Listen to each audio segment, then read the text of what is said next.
Keep those feet high.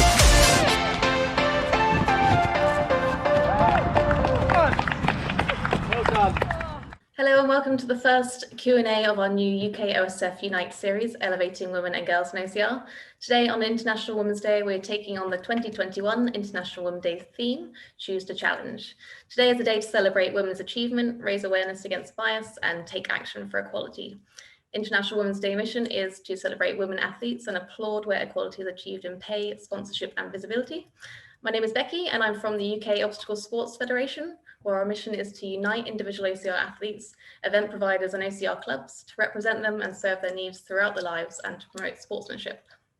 UKOSF Unite is our take on Sport England's Uniting the Movement 10-year strategy to transform lives and communities through sport. And over the course of the year, we will hold a number of webinars looking at some of the big issues facing UK sport and where we see the greatest potential for preventing and tackling inequalities in physical activity. Today, I'm honoured to have an incredible panel of women and girls from OCR join me to discuss the way forward with both International Women's Day and the UKOSF missions sport in mind. So I'm really excited to introduce you to our panel. Speaking today, you should be able to see them on your screen now. We have Jojo Brown from the UK. Jojo, you can give us a wave. She's been involved in many different OCRs since 2012 and co-founded the UK network for women in OCR called the UK Mud Queens in 2014. We also have Mathilde Steensgaard from Denmark, who has been competing in OCR for 7 years while working hard. And she's climbed her way to the top and is now a Red Bull athlete and also on the World Obstacle Advisory Council. Nicole Merkel is a 5-time obstacle racing champion, world champion, and Spartan pro, currently in Colorado, and who recently absolutely dominated the US National Series race. Maybe more about that later, no doubt, Nicole. Nikki has won OCR events ranging from short courses up to 40-mile events, and she's podiumed at many events in the UK and Europe.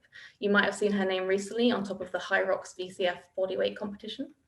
And we're also really excited to have Cameron Tucker join us. She's a 15-year-old racer from America who is a member of the International OCR Girls team and has podiumed at the Spartan Kids World Championship race.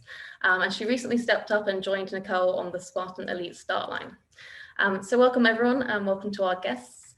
We've had quite a few questions come in through our registration that we endeavour to answer in the next hour, but please also add questions as they come into your mind in the Q&A box, which is probably at the bottom of your screen, and I will try and put them to our guest panel. So you can write these anonymously if you prefer, or you can leave your name there, but please add them to the Q&A and not the chat box. Today we're aiming to identify issues, but also come up with some of the actual things that we and our allies can do to help move things forwards. Some discussions will be at the elite end of the spectrum, but stick around and we hope that there is something for everybody.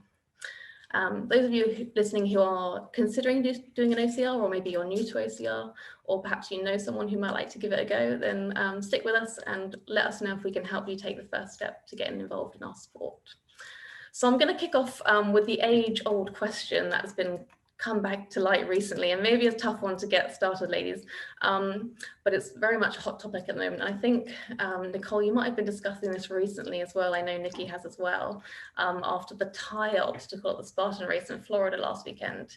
So we're talking about sort of racing regulations and male and female difficulty, and we've actually had a question come in from someone as well. So we're talking about, how is there a way to attract more women to the sport? Are we talking about implementing differences between obstacles? Should we standardize things? How can we do it in OCR? For example, there's different nets in volleyball, different lengths of lashes. What can we do and what isn't feasible? Perhaps, Jojo, you can help explain what might be possible and what might not be. Nicole, do you want to give us a start of that one? Yeah, sure.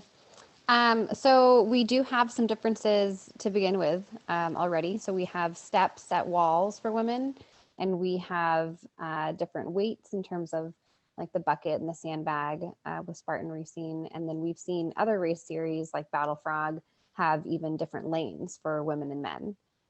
So it's not something that is like a new idea. It's like it's already in our sport. There's just definitely been questions raised, especially recently, over whether we should alter even more obstacles. And I think one thing that we should consider, first of all, is that, women and men, like we do have different strengths and weaknesses. We also as women, we may have a little bit easier time with the barbed wire crawl, for instance. We're just like smaller framed in general. So there's also things like that, or like low rigs. If you think about OCR World Championships, there's a lot of low rigs there.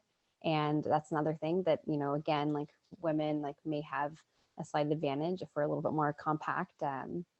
So I think that there's a few things to talk about. One would be how do we retain the same level of challenge for the women's and the men's side by acknowledging that we have differences and acknowledging that we might not want to have the same exact race course. And it's kind of a tough one, because exactly like, what do we alter? If you look at the rig obstacles, one thing to keep in mind is that, so I guess in general, that's more of to do like your strength to body weight ratio. And so we would think that maybe things would be a little bit more even in terms of men and women. And what that makes me think about is rock climbing, which is a sport that you do see women and men, like the gap between the best men and male and female competitors is a lot more narrow. And so I would think that, like something like the rig can be consistent from men to women. And then maybe one thing for race directors to keep in mind is that you can make something more difficult in terms of a rig without just spacing things farther apart. It's a common, I think, it's a common like cop out in terms of rock climbing setting to just make things farther apart, when really you can make things more difficult in other ways. You can make the grips harder. You can make, you can vary like the length of the obstacle, and that has nothing to do with your wingspan and if you're going to be able to reach it or not. So that's just something for a race director to think about, for instance. Perhaps the order of the grips, maybe the length of the grip endurance. Nikki or anyone else, did you have anything else to say on what could possibly be done? Yeah, I mean, I would agree with that, by widening grips, you're then making that more of a divide between the men and the women, where, on average, male wingspan is going to be longer, and then therefore it's not an extra challenge for them like it would be for the women. So changing up grips and like you said, in other ways can make it more challenging for both. And Jojo, would you say that has any impact on organising the race? You've been involved with planning a lot of these things. How feasible is this? Yeah, I think so. When you talk about rigs, it reminds me of that time way back when UK OCR final, Pippinford Park, that damn rig right at the end, and I believe no female completed it, so it had to go down to the band system. You came out of nowhere. I remember seeing you going, who the hell is that? And Becky Rendell arrived on the scene and came second. But yeah, if we look at that, what was then, and the uproar of that rig to what we have now, is that we do have to keep challenging, making things that little bit harder, making it a little bit harder, pushing. But I do like Nicole's suggestion there, where it's not about just, the spacing is fine, as long as we've got to think about the cost. Is this going to cost more by, adding more things in? Not each race has the budget to do that. Some races are literally race to race budget. But being able to kind of just space them a little bit closer is so simple, cost effective. I don't see how that could be a problem, but we've also got to manage that fine balance of still pushing people to strive for better. So I like it. Good. And of course, gender isn't necessarily the only thing separating us. We might have some shorter men or people with other things that limit their abilities. So, these things aren't necessarily a women's lane and a men's lane. That brings in extra complications, but it's probably something that we should be considering to make it accessible for a lot of people in general, I'd say. Okay, so does anyone have any more suggestions on that question? But that was a really useful one, I think, and quite topical. Anything else? Yeah, well, just what we were thinking about earlier was, you know, the sort of toughest type model, where the European toughest race, where ability is rewarded by the fast lane, but if you haven't got the same level of ability, you can still complete an obstacle in a slightly easier way, with perhaps like the extra crawl or whatever it might be. So you can judge on your own ability and then be rewarded by being the best and then have the quickest lane. I like that because it also adds in the part where you have to make a decision. It's a sort of a tactical choice as well. And PCR is about kind of making those choices and deciding what to do with your body. So that's quite exciting to watch as well. You know, do I take the risk? Have I done the training? Can I do that harder obstacle? Will I get the reward for it? And it rewards people that, you know, do take the risk as well. So I think that's a really exciting way to race.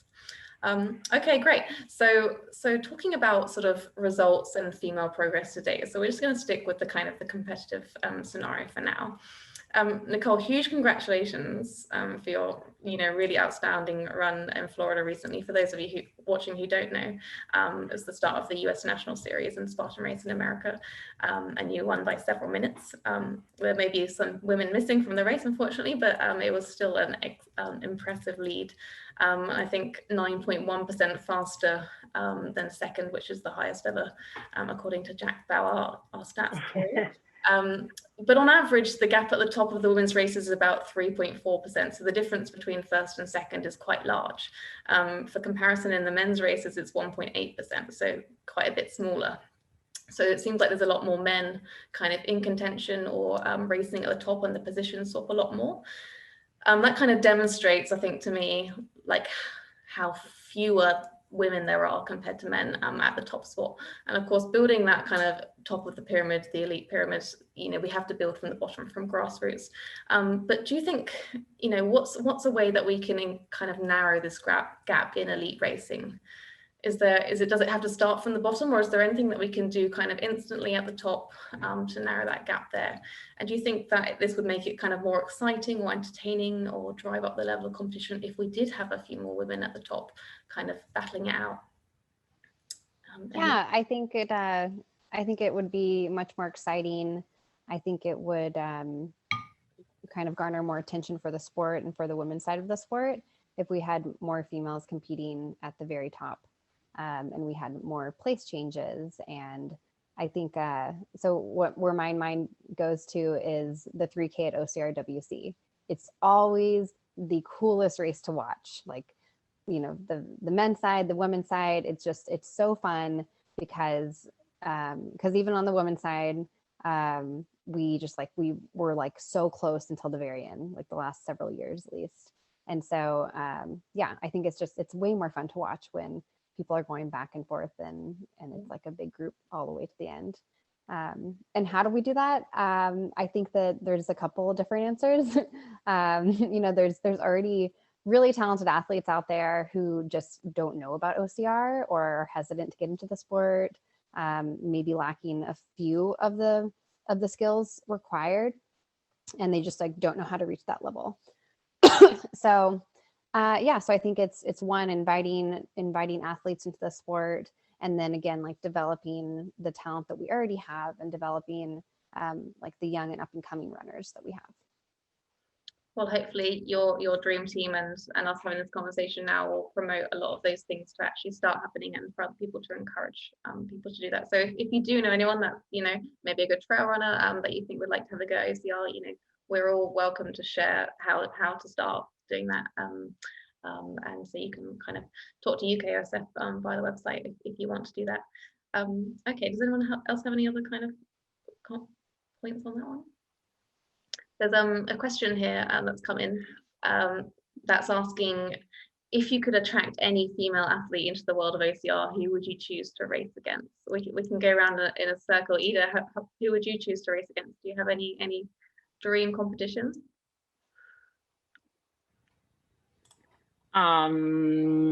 Well, that is a good question. I mean, it is kind of the combination of both. I mean, trail, one of the best, like some of the best trail runners in the world is like really that could be very thing. Like for me, I compete often in maybe the more shorter distances, and what I really think is also, as Nicole said, it's really cool to watch is these a bit shorter races. So also to having people from either like the climbing world or parkour world, or people that just has this really good all-around body control to be able to compete in like shorter OCR races, I think could be really exciting to watch, and could be very, also could kind of maybe have this gap between how far you see in the Danish and European races. Often a lot of them are a bit shorter, so they're these 5 to 8K is a lot of the races that we do, and there you, of course, like the shorter the races, they put in more obstacles for people to wanting to come to attend them, and often you see at these that we're actually quite close in the races, and people finish closer to each other. So sometimes making the races a bit shorter and a bit more obstacle intense does make it a bit closer for the finish line, which may be a bit more exciting. But of course it varies a lot, like what's the level, what kind of athletes, how many do you have that competes at the elite level. So yeah, it's hard to say what exactly is the right mix to make it closer. Okay. Mm-hmm. There's another question here that's come in whilst we're talking about your kind of careers. Is there something valuable that you've learned during your career, or is there something that's changed in your training or mindset or nutrition that's really made a difference in performance for any of you? I'll go. I think one thing that made a huge difference in my performance jump from like 2018 to 19 was my ability to focus on sleep and recovery. It's something that there's just like more and more evidence that comes out seemingly every day that basically it doesn't matter what you're doing in your workouts. If you're not sleeping and if you're not recovering well, then it's like all for nothing. And it's something that like we hear, but until like you really implement it and you see the rewards for yourself, you're not gonna really like fully grasp it. Great. Nikki, what do you think? Any tips? Yeah, I think maybe it's easy to fall into that trap of thinking, oh, I want to push harder, and then sort of almost like you're having a guilt about not doing enough, and then probably overcompensating, and then, like you said, maybe not giving yourself that recovery that you actually need. And then if that's right, Nicole, it's like you're working harder and actually you're working against yourself if you don't give yourself that recovery time as well. Like tapering. People struggle with tapering, don't they, often as well? Yeah. Any other tips, Cam or Ida or Jojo? Yeah, I also, for me, quite early, I also found out that not being afraid of failing was kind of a big thing for me, because one of the first times I wanted to do a lead race, I was so afraid of all the obstacles I might not be able to do. And I just kind of tried to refocus thinking on, this kind of gives me a really good insight to what I can do and what I can focus more on. So kind of not be afraid of failing and just learning from all the races. That's what I really found out worked really good for me, instead of focusing on, I have to do all the obstacles for this race, or I have to finish top something. I just tried to focus on, okay, like what's really valuable I've learned from each race, what are the good things I can work on, because that's really how you become better, is putting yourself in that race situation and figuring out, okay, is it me blocking mentally in an obstacle? Maybe it's some mental training. Is it me not having my hydration going good? Is it the grip obstacles that just keeps on blocking me? I need a lot of break before those to kind of just and that I just learned a lot from doing the races and putting myself out there, maybe even a bit before I actually thought I was ready. Just learned a lot by doing that. You've had a really open mind. Cam, I expect you probably maybe think along the similar lines, since you've managed to step up to the elite, probably it's quite a few years ahead of everyone else on the call here. So that's really impressive. Well done. We're really, really impressed, and yeah, keep doing it. But do you think that having a kind of open mindset has helped you kind of get to where you are? Yeah, definitely. So I try to like go into every race thinking like, okay, I'm not going to win this race. These people are like 10 plus years older than me. And I just want to focus on like, what can I improve on? I watch other people do the obstacles. I watch where other people are ahead of me and see what I can improve on. And something that my dad has always told me is you're not going to beat the 25-year-old version of yourself. So me in 25 years would be the 15-year-old me now.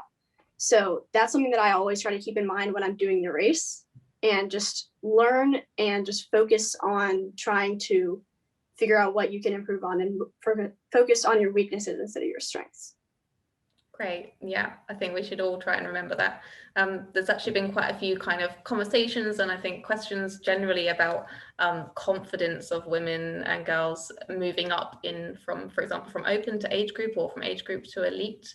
Is there any advice, you know, how should, there's a question here from someone in the US saying, how should women overcome the transition from open to age group or the next step up? Yeah, Nicole, do you have any advice on that one? Yeah, I mean, I think Cameron nailed it. You know, she really touched on the fact that, you know, she could be an age group, probably winning, but she's taking a jump, taking a leap of faith, and knowing that it's going to make her a better athlete in the long run. But she goes into the race with the mindset that she doesn't have the pressure that she has to win, or that she has to perform at a, you know, at any certain position. Just like kind of, let's see how it goes and let's see what I can learn. So I think, yeah, if you have that like learning kind of mindset going into it, then it's a lot easier to lower the pressure on yourself. Mm-hmm. The stress thing that you mentioned, when I was in the kids races, I was kind of expected to win all those races, and that was very stressful for me going into the race. But when I am in the elite race, like I said, I know that I'm not going to win this race, and it really lets me kind of calm down and just look at it, as Nicole said, a learning opportunity. And that's something that helps me move up, and also knowing that you can go back to age group if you want to. If you figure out that it's not for you, then you can just go back down. Okay, Nikki, excellent point. Yeah, I was just gonna add to that you know, if you're worried about making that jump, say from open to age group, then by taking that step up, like you said, Cameron, you're not expecting to win it, but what you are going to do is you're going to raise your game to those athletes that are maybe ahead of you, a bit better than you, but you're going to be trying to meet their level, and by default that's going to raise your own level. Great. We've also got a question from someone perhaps who's even younger, aged 11, from the UK, and they're stepping up into competitive ways, but in the kids race. So if you could cast your mind back to when you started out, Cam. So you've now kind of come through all that. Is there anything when you very first started out that you could give advice about when OCR was new to you, or was it just kind of having a go? Yeah. So when I first started, I was okay at the obstacles. I had done ninja a little bit, so I kind of knew how to move through them, but I failed a lot of them. And so you have to just know that, like I said before, you're not gonna, I feel like, wasn't it Flynn Stewart that sent this question in? You're not gonna beat the 14-year-old version of yourself. So you just have to know that you can improve and you can get there, and focusing on doing the obstacles and also the running and watching where you can improve is very important for that. When I was in the kids, there was not two separate age groups for it. It was just kind of the whole thing. So 10 to 14 was the same age group. But it's changed now. And I feel like one of the good things about that is that you can compete against people right within your age, because 10 to 14 is a big age gap when you're that young.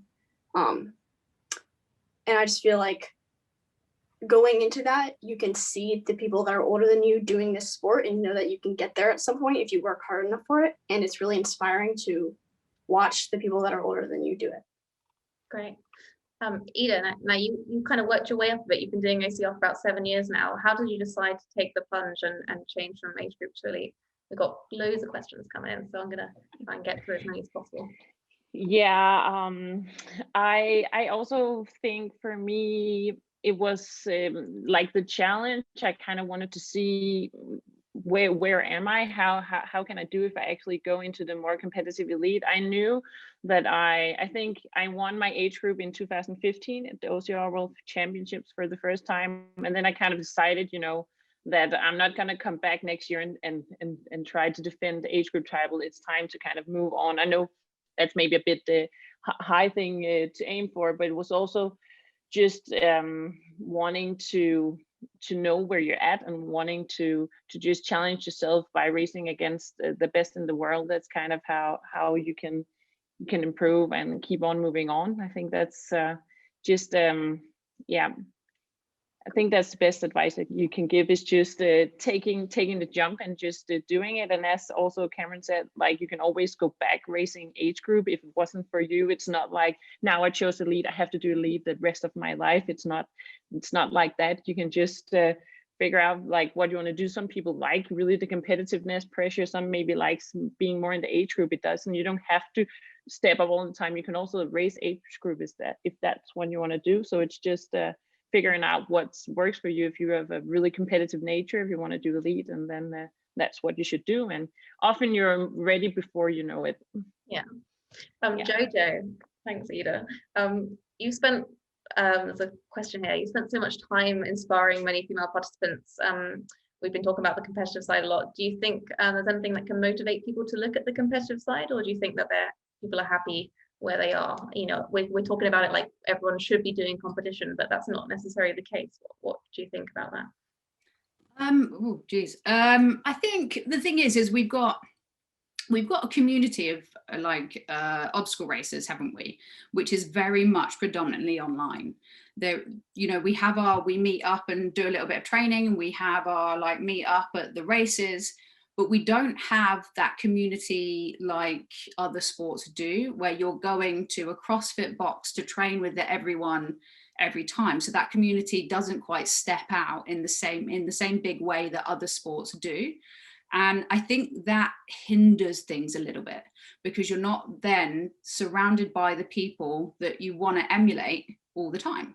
That may sound like a big dream or something like that, or maybe even impossible, but it doesn't have to be, because obstacle racing isn't just about training the obstacles. As you know, Nicole Merkel hits the trail like consistently. You know, you watch Ida's videos and she's playing around on obstacles, but they're not specifically in a place where she has to go and do it every single time. We need to be able to find a way of bringing that to people on a bigger level. And then we might see people going, okay, I don't want to just go and have a laugh with my friends in the mud, but I want to try and see if I can get better. But we also have to offer something for them at a higher level, which again comes down to the financial side of things and the branding side of things. And we haven't taken off quite like, say, CrossFit did. If we did, then we'd be having a completely different conversation now. But I think it's being able, and especially after the whole lockdown situation, I don't know what it's like in America and anywhere else, but we've had 3 lockdowns. So people are begging to be with other people face to face. If we can do that, if we can provide pockets of places where people can go on a regular basis to be around other people that think or want to train like them, it's going to increase the level of competition. It will. I mean, it might be an outlandish idea to anybody else, but it's simple, but it's going to require money, time, and other people to bring it all together. So it's kind of a mixed kind of answer, I think, for that one. Sorry. That's okay. I think probably what that will lead on to is talking about coaching, and we'll get to that in a minute. I think we've got quite a lot to talk about what training centres and coaches can do to help with this situation. But before we move on, I just wanted to talk about dropout slightly. You know, I've seen friends drop out from the sport, and you know, on a international level, we see teenagers, especially teenage girls, drop out from sport. And we've got a question that's come in that said, how can we recruit teenage girls to get them to compete as well as not just participate? And that is, you know, a very, very difficult question nationwide. Maybe some of it's to do with the menstrual cycle and their bodies changing and things like that. So I would just try to make that a really open conversation. But does anyone have any other suggestions about recruiting or maintaining teenage girls in the sport? Can I pipe Well, up? as a teenage girl, No. I'm Okay. going You go ahead, sorry. to answer this question. well, as a teenager, something that has really like kind of like kept me back a little bit is the whole stigma of the try hard. And I don't know if you guys have heard about this part, but like when you're a teenager, it's seen as like a bad thing kind of if you try hard at something, which is really frustrating when I like want to devote myself to OCR and other people see it as kind of like, oh gosh, she's really weird. And that's something that I would love to see go away because it's keeping people back. And I think teenagers, because a big thing about being this age is wanting to fit in and having friends and just being accepted generally. And if we could see the whole, like, you can't try hard at something, then that would, I feel like, really increase the teenage participation. Yeah, it's almost like it's not cool to try hard, and that is a shame. Exactly. But Cam, you're gonna definitely appreciate it down the line, and I think these people might even be jealous of you. So well done, and keep doing that. Does anyone have any other kind of suggestions for maybe perhaps parents of teenagers? Jojo? So I was just going to be like, I'm 36 and Cameron, I'm jealous of you. Because so do you know what I mean? It's all good. I think one thing that we haven't done, which is a massive undertaking, is we don't have data to be able to say, this is where we're going wrong, or this is what we could do. There is a lot in sport, all different kinds of sport. There is a lot of misguided good intentions. They're good intentions, but they're so misguided. In the UK, we could have teamed up with the campaign, This Girl Can. We haven't. That recruited a lot of women back into running, to swimming, all ages, all body types, all of this, that, and the other. We could have got involved in that and maybe gleaned some of their data about how to help recruit younger people like Cameron, and even younger than that. I think some of the data probably from research in other sports isn't a little bit outdated now, because for some people, being able to show on your Instagram that you can do these things actually, like, for some people is quite cool. We need to go back. Who are our user right now? If we were talking about technology here, we were talking about a service. Our OCR is our service. The user is the person running on that OCR. Have we spoken to them properly about what keeps them engaged or what doesn't keep them engaged? How do we get the teenagers in? Have we spoken to the parents? We haven't. It's a massive undertaking to get data, but we need to be able to get I say this in a technology way because that's where my brain is, but if we could get a user-centered experience, that has to come from the user. So it's not going to be me. I don't run them. I sit behind the OCR stuff. It's going to be you guys. It's going to be the people that are watching this webinar now and asking the questions. We have to actually engage in a conversation, get the data, and then work out what we can do about it. So, yeah. Yeah, it seems like it's a difficult, it's like a hard thing for kids and teens to get into, just because I'm assuming most kids have parents that already do Spartan races, for instance, and that's like why they're there. That's why they got signed up for a kids race. But if you're like a teenager and your parents don't do Spartan races, it's not like soccer. Like, it's not like they're gonna like sign you up and like, off you go. It's just there's like kind of not systems in place or not structures in place for kids and teens to be able to get into it by themselves, I would say. And also, like, for Cam, like stepping up from like kids to the like adult races, essentially, it's like that's a really big step up in terms of like the type of obstacles, which again, it's like that's a hard thing to do, to scale things so that like kids and teens and adults can all do the same ones. But if that was like a little bit more feasible to have something kind of in between, then that would probably help.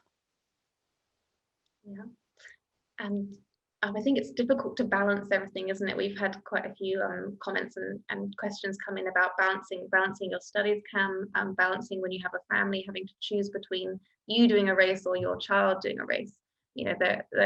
Once you're in, it's still difficult. But perhaps we can come up with some ideas right now of, Jojo's just said about undertaking, some data collection, but also what can we do, for example, you know, outreach sessions in schools? Can we go and find some school children to get people into the sport, and then run sessions, you know, through our training centres, through our ninja gyms, to kind of get people in that way, and then it becomes a club, and then it's organised just like any other sport.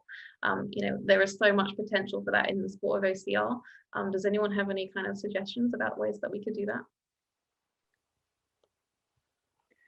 Well, one thing that we've seen a lot around Denmark is actually where the local municipalities of the different cities, they've made like these open obstacle set up. So it's actually outdoor, where it's actually the municipality, so like the city, that has paid for having an obstacle course outdoor that is free for everyone to use. And it's become very like important that it's like a adult race and then like a kids one, so it's kind of a combination. So you actually see a big variety of families, because as you say, it's really hard right now to send your kid off to go training OCR, so you can kind of come there, and it can be a combination of both having your kids being able to do some of the obstacles, but also for you to go training, and it's kind of public, you know, so you can go there. So that setup has worked really well, and it's, you know, founded by the cities itself, because then it engages like some positive community about that city and about them engaging in OCR. So that has been a success for some of the cities around Copenhagen. Good. Inspirational. We're trying, as UKOSF, we'll try and get some money from our government down the line and see if we can do some things like that. But for now, we do have some training centres, and we do have some coaches, and so I've got some questions about those topics for you. There's a comment here. I'd like to ask the panel how we believe the training centres could do more to involve women, especially attracting female racers of all ages into OCR, as opposed to other sports. So how can we make it more appealing? You know, are there ladies classes, ladies only classes? Will that necessarily appeal to all people? It will certainly appeal to some, but what other things can we do? Does anyone have any suggestions? I see some nods. Nikki. Yeah, well, I was thinking what we did this year in 2020, which was because of COVID, but actually might be quite a positive thing going forward, was the idea of the UKOSF time trials, like shorter events. It might encourage more women to sort of get into that competitive spirit, but without having necessarily the pressure, and also being able to repeat a course that's been set up. So where they, you know, might not have been perfect first time around, if they can come back and repeat, and then they're trying to beat their own time as well as compete against others, you know, might encourage them to give it a go, you know, without the same pressure. Great suggestion. Do you have that in America, or anything similar, like attempts or practice sessions, like kind of a bit of competition but not as much pressure or expense as the race? Do you have any of that in Denmark or America? Yeah, I mean, we've had something similar. It was a bit more ninja than maybe OCR, but we've definitely had that. We've also had like really short courses in the gym that I go to train to, and it's been extreme to come and try it out.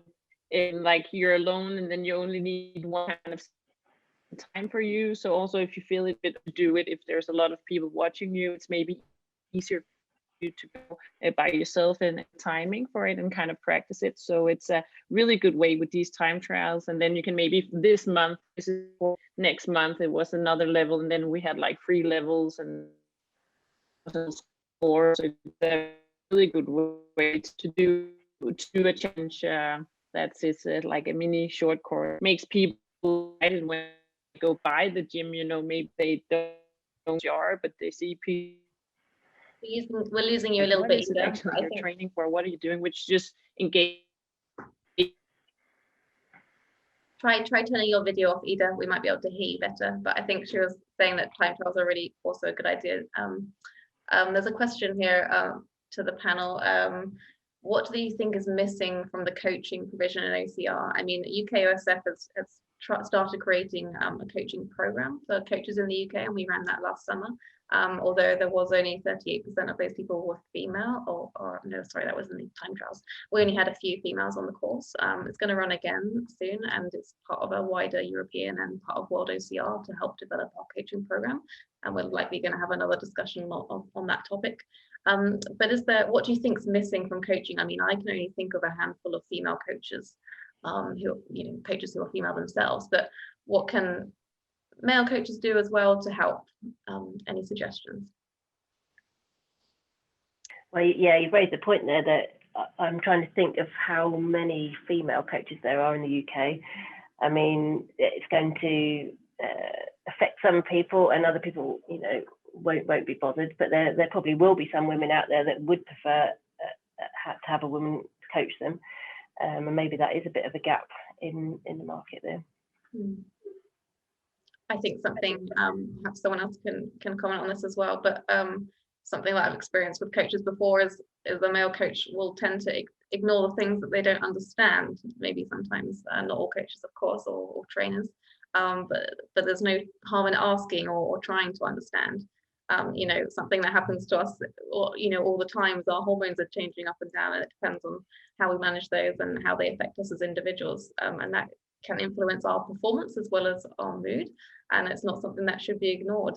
So I think having kind of open conversations or encouraging a scenario where it's okay to talk about the menstrual cycle and things like that is something that's going to help performance, and it'll also create a healthier human, really. This is something that's natural and needs to be encouraged. We don't want any kind of energy deficiency or kind of amenorrhea either. Does anyone have any kind of comments about that, or ways that coaches can help with that kind of conversation? It still is. Yeah, I think having more female coaches is a great solution. And then also one other thing that I tend to see in obstacle racing is people don't put enough emphasis on the running component, and it's so important, and it's just something that you need to focus on developing aerobically at a sustained rate, whereas obstacles are really important and having that strength is, but what's going to have the biggest impact or have an athlete reach their full potential is if their running is as good as it can be. So yeah, and I think there's a lot of different ways to train for obstacle course racing, and there's kind of this lack of understanding that you can have things pretty separate, and that almost makes it a little bit easier to understand how to train if you can have your running separate from your gym time, as opposed to thinking where am I going to do this thing called obstacle course racing? I don't have access to an obstacle gym, or I don't have access to a course to run on. You don't need to. Yeah. Okay. Great. So drop in there another one, because it is so very true about the menstrual cycle. We're having periods, it's something that's happening. We don't always want to talk about it, and then all of a sudden we find people we can talk about it, and then we can't stop because we're like, oh my god. But the thing is is that we're still so new in sport that only now with elite publicly talking about having a period and what that does to you on a monthly cycle, 28 days or however many it might be.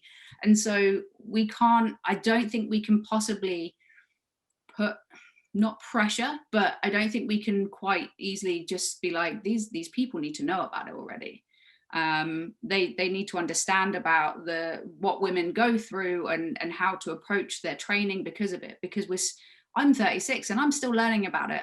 I'm like, whoa, that's a thing, 2 weeks in, and there we go, you see, the books are only coming out now. So if we got to give them time to catch up to what's happening and to the research and to the anecdotal evidence that's happening all around with different people, for the younger person as well, the teenager, that's something where it's starting. So that's going to be a hell of a lot of a different experience than it is for someone that's well on their way with it all.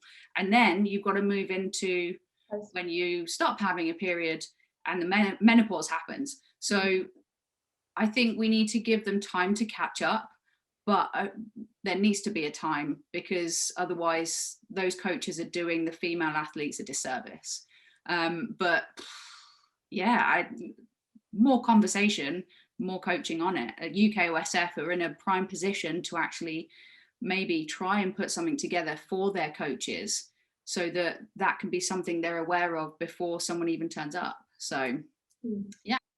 Great, we're listening, and that, you know, that's why I wanted to bring it up today, to make it easier to approach. Okay, let's see, we've got quite a few things in here, so I'm just going to kind of rattle these off quite quickly. If we could have some kind of short answers to help get everyone kind of covered. So these might come in a bit of a strange order. But is there any advice on how to get into competition when money is an issue? I mean, this is a question for everybody, but we haven't talked about sponsorship much already. Nicole, do you have any kind of comments about sponsorship and the disparity between genders there, and what can be done about it, and what's maybe changing now with your team recently?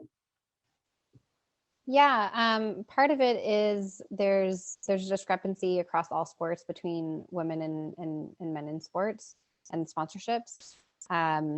There's whole organizations that are dedicated to elevating women and connecting them with brands that they can be good ambassadors for. And so I think that's part of it, is that as women, we need to own our power in a way. So like know that like you have worth as an athlete and as an ambassador, and don't be afraid to ask for things. So one of the reasons that, you know, we may not have as many sponsorships as our male, you know, counterparts, are that we aren't asking for it and we're not stepping up and owning it. So I think it kind of goes back to like having confidence and yeah, kind of like just generally that. Yeah, thank you. Yeah, so that's one thing. And I think again, like companies are just becoming more aware of it too. And so I think, yeah, brands are just looking at their roster and saying like, oh yeah, we have more guys than we do girls, like we should change that. Yeah. Great, thank you. There's quite a few comments here about girls and OCR, and Cam, I've got a suggestion here. I was out for a run the other day and this popped into my head. I'd like to know what you think of it, and what everyone else, whether you'd be up for something like this, but I'm trying to make some actual suggestions here. So what if you had sort of like a big sister mentor, someone like a role model that maybe you could look up to and talk to, you know, have a one-to-one kind of conversation. So do we have some elite racers who would be willing to, you know, give up some of their time every now and again to have a conversation with somebody who is a younger athlete, to be able to give them that kind of personal advice and make it a bit of a kind of a friendship or a easier communication, rather than having to ask somebody, or, you know, something to bring us closer together. And then one day, you know, they'll surpass the elite and they'll become that person. And of course we can learn things from in both directions. But does everyone think that that's like something that could be quite easily done without costing a lot of money, and will maybe kind of encourage girls? Yeah, so something that would really help as like you're moving into the elite wave and just like being accepted into it, is if like the elite elites like come and communicate with the people that are just stepping into it, is really important. And it just really would help like make me feel like more accepted into it and stuff. And just like general people, like when the elites reach out to me, it's really nice, because I just feel like, oh wait, they actually see me and they're not just taking me seriously. And it's just really great, and it helps boost my confidence in doing this sport. Cool. I think we'll all endeavour to do that. And I mean, I've seen Nicole, I've seen you doing that online towards the younger girls as well. So I think that's something for us all to be conscious of, or, you know, everyone wants to be a good role model, and we'll all try and endeavour to do that. Would you others be, you know, keen to kind of offer up your time and do something like that? Or if there's any other women who want to do that, then I'm willing to listen. Yeah, I think it would be awesome to have like some kind of like group in which that could be facilitated a little bit better. Because like, yeah, like if I hear about someone, like I try to reach out to them, but I can't talk to everyone, and I don't know all the like the teens and like the young adults that are coming into the sport. And yeah, so, you know, it's just like kind of like, yeah, getting those people like on our radar, and then being able to connect with them You know, and it's hard sometimes at races because like an hour before I'm warming up and like I'm kind of like focused, and like I'll jog with somebody, but like that hour before, it's like pretty much like that's my time to focus and get ready for the race. And then after the race, it can be like so crazy that like even if like like it basically like something being like planned ahead of time would be great, because then like I didn't see Cameron at the race, like I would have loved to see you. But so just like planning something ahead of time would be awesome, because like that would be great to connect with everyone. Ida. Yeah, so I always say, like, I know Instagram is a place where you often see maybe a lot of videos, but for me, that's also been a good place for people. I always say, just write me a message, you know, ask me about anything. I really like giving advice to people and help them to get started. And there, you know, I kind of have time and Oh, we've lost you again, Ida. Do you want to turn off your video? I think you're saying you're very happy to answer anyone's questions if they reach out to you. So that's really helpful for everyone to know that. I think it's kind of one of the sorry, things. my connection. One of the things about this sport is it does feel it's a bit more of like it feels like a family. I know we want it to grow, and then it's going to be a very big family, but I can't speak for everyone, but I think most of us love speaking to other people about it. We just love speaking about OCR, you know, and we're all pretty much very approachable. So I'm sure that I speak for most of us with that. Great. We've got quite a few questions about junior development and things, and I think we're actually going to have a separate webinar on that. So I'm actually going to save some of those questions for a later time. I'm not ignoring your questions, but we do have a few more things to cover in the 5 minutes that we have left. There's a question about diet plans and another question about body types. This is, you know, something that needs to be discussed carefully. But does anyone have any advice or you know, about how people can manage their nutrition for racing? You know, for performing. We're not talking about what we want to look like. We're talking about performing, aren't we? So does anyone have any top tips about nutrition for women?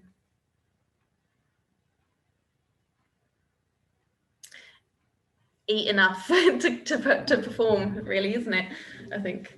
Yeah, it can definitely be a touchy subject, especially in the sport that we are in. Like when it comes to anything that kind of has to do with power to weight ratios, which is like basically what we're dealing with. If you're running, if you're traversing obstacles with just your body weight, not as much in like the heavy carry type things, but in those other obstacles and that other terrain, you know, to some extent we are dealing with like a weight to strength ratio. And so it's like, no, how do I say this? Yeah, like being like aware of your nutrition like you would in any sport is like a given. And especially when it comes to women, like we play the comparison game when we look at each other and we think like we need to look like a certain way. But I think the main thing to remember is that if you want to perform your best, then that means that you want to be healthy. You don't want to get injured. And if you want to have that type of sustainable training, then you have to feel your body well. And you can look at different runners and different rock climbers, different athletes that they're able to compete at a really high level, being a very, very small weight for a while, and then they get injured. So that's something that was kind of like drilled into my head when I was in college, because you see a lot of eating disorders in running, unfortunately. And yeah, so it's kind of like always eat until you're full. Sometimes eat too much, that's fine, but never don't eat enough. And you will be healthy and you can have a sustainable career. So what I try to think about is is Nourishing My Body. So eating good, like whole foods, basically. And I don't have any restrictions other than I have food allergies. And I wish I didn't have them, but I do. So, but beyond that, I don't restrict my food at all, just because it's kind of like it's something that can become a spiral, I think. So yeah, I try to not focus too much on it and just eat what I want to, eat well, and always eat enough. That's Great. kind of my Thanks. general advice. We've talked a lot about younger girls, but of course, you know, we want to encourage older women as well to take part. You know, we do have age group races, and you know, we're not forcing anybody to become elite. So, you know, I want to make sure that people listening are aware that, you know, we're very welcome to all ages, and we'd love to see more people taking part at whatever kind of level or competition that they're happy to. You know, there is space for everybody. Before we go, you know, some things are difficult to do without having a lot of money or a lot of kit. What can, you know, an average person do to help create an environment? So, you know, from a personal experience, I've experienced, you know, really good scenarios where I've, you know, really been fostered to kind of take part in sport and compete. But then I've had the opposite end of the spectrum as well. And it really does make a difference, just the kind of environment or the atmosphere that you're living in. What are some things that maybe parents or partners or people that can do to kind of just encourage a female athlete? And is this kind of affected by the family balance? Maybe COVID's even had an impact. You know, we've seen a disparity between the amount of care that's being given as a mother or a father. It has been affected by COVID. Does anyone have any suggestions for people who perhaps have less time as a full-time mum or a single mum? I am none of those.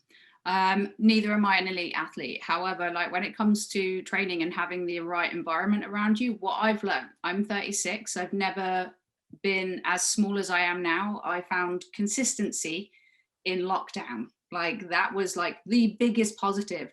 I have biceps, like we can see them. But you know what made it for me was not just being in my head consistent, but it was finding a workout buddy, finding the people that not thought like me as such, but had the open mind for feedback, to being able to go, dude, slow down, do this, or, you know, being able to have conversations about these things, and but also knowing that there's someone there fighting in your corner as well and cheering you on. You need to be able to foster that. It's not easy for everybody. It wasn't easy for me until I got here until I started Mud Queens with Faye and Lucy. It wasn't really my thing. Like I was like, I'm a lone wolf. No one needs to tell me what to do. And then all of a sudden I'm like, there's this community here of people that just actually want to support you. So it might not be like 2,500 women. It might not be loads of people. It might just be one person. But if you can find that and foster that relationship, it does so much for your mental health, which does so much for your, excuse me, dyslexic, so I can't think of the word, but for your performance. You just got to find it. And sometimes you're going to go through a few people before you get there, but you'll be that person for them as well. So yeah, I don't want to be cliche and saying find your tribe. Like find something that works for you in that kind of like saying there, but find somebody, because Cameron said that, she struggles or has struggled because some like other kids are like, why are you trying so hard? You must have some people that just are like there for you, that are, by your side the whole way through, whether it's parents or there are a couple of friends. Find it, use them, like not use them badly, obviously, but you know what I mean. But find that tribe, find those people, find that community, and you'll flourish. You really will. Great. Okay, well, there's lots of questions that we haven't managed to cover, and I'm sorry if we haven't got around to answering yours yet. Perhaps I can speak to some people and see if we can get any of those answers back to you at another point. Huge thank you to all of you guys for joining us and sharing your thoughts and experiences, and for everybody for engaging with the Q&A as well. UKOSF would welcome any suggestions of what more we can do to tackle this. I think that we've still got quite a lot unsaid. Thank you to everyone that's kind of helped behind the scenes, Reese, Fede and James, and the rest of the UKOSF team. And thank you, Dave at Rendell Racing, for there is a random prize that will be allocated. This will be available to watch back via the website soon, so we'll let you know when that is. And of course, there are other areas of development that we haven't managed to touch on today for our sport as well as other sports. So if you'd like to recommend a topic for a Q&A, then you can do that via the UKOSF webpage. And hopefully we will see you to tackle some obstacles soon. Does anybody have any last kind of gems of wisdom they want to say before we go? No, we're great. Okay, well, I'm afraid I'm going to have to leave it there. But if you want to reach out to any of us, I'm sure I speak on behalf of the rest of the panel and say you're welcome to get in touch to talk about anything that we talked about today. Thanks, everybody. Thanks very much. Thanks. Cheers. Bye. Bye, everybody. Thanks, guys. Bye. Thank you.